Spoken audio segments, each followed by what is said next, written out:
Sean todos bienvenidos. Hoy vamos a hablar de algo que afecta a cada aspecto de nuestra vida en sociedad, aunque pocas veces nos detenemos a pensarlo. Esas preguntas como ¿por qué obedecemos las reglas? ¿Por qué no vivimos en un caos permanente? Y más importante aún, ¿quién decide qué es una regla y qué es un delito? Esas preguntas son el corazón de las teorías del control social y hoy las vamos a desglosar, confrontar y aterrizarlas en una realidad que nos toca muy de cerca, la venezolana. Pero antes de entrar en las teorías, aclaremos el concepto. El control social es el conjunto de mecanismos, sean formales o informales, mediante los cuales una sociedad regula el comportamiento de sus miembros y evita las conductas que considera desviadas. Puede ser algo tan sutil como la mirada de desaprobación de un vecino, o algo tan concreto como una sentencia penal.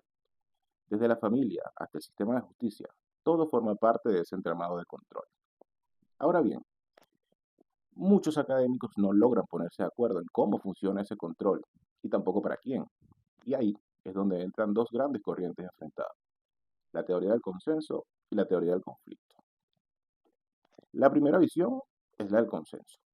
Para esta perspectiva, la sociedad funciona como un organismo vivo, armónico, donde la mayoría de las personas comparte valores, normas y creencias fundamentales. Pensemos en el cuerpo humano. Cada órgano cumple una función distinta, pero todos trabajan coordinados hacia un mismo fin. El orden social, desde esta óptica, no es impuesto, es el resultado de un acuerdo colectivo sobre lo que está bien y sobre lo que está mal. Ahora bien, ¿qué pasa con el crimen? El crimen, para los teóricos del consenso, es una patología, una anomalía que rompe el equilibrio, como una enfermedad dentro de ese organismo social. El gran nombre aquí es Émile Durkheim, quien acuñó el concepto de anomia. Este estado de desintegración normativa en el que las personas pierden el referente de las reglas porque la sociedad se estabiliza demasiado rápido. También destaca Talcott Parsons con el estructural funcionalismo, quien veía las instituciones, o sea, como la familia, las escuelas y el sistema judicial, como engranajes que socializan al individuo y lo orientan hacia el bien común. La clave de esta teoría es muy clara. El control social es legítimo, necesario y beneficioso para todos. Del otro lado del ring tenemos a la teoría del conflicto. Y aquí el tono cambia radicalmente. Esta perspectiva rechaza de plano la idea de una sociedad unida por valores compartidos. Para sus teóricos, eso no es más que una ilusión. Peor aún, es una mentira conveniente. La sociedad no es un organismo de equilibrio, es un campo de batalla donde los grupos con intereses opuestos luchan constantemente por el poder y los recursos. El orden que vemos no es el resultado de un acuerdo natural, es el resultado de la imposición del grupo dominante sobre los más débiles. ¿Y qué pasa con las leyes? Para los teóricos del conflicto, las leyes no reflejan la moral de toda la sociedad, reflejan los intereses de quienes tienen el poder. El control social no protege a todos por igual, criminaliza la disidencia y mantiene a las clases marginadas bajo vigilancia. Las instituciones, como el sistema penal, la policía, la fiscalía y los tribunales, no son instrumentos de justicia neutral, son herramientas de represión. Ahora bien, ¿qué pasa cuando trasladamos estas teorías a la realidad jurídica venezolana actual? Porque recordemos que no estamos hablando de una abstracción jurídica académica, simplemente. Estamos hablando de algo que se vive, se respira en los tribunales, en las cárceles y las mismas calles de nuestra ciudad. Venezuela ofrece uno de los casos más ilustrativos y me atrevería a decir que perturbadores para analizar ambas teorías en tensión.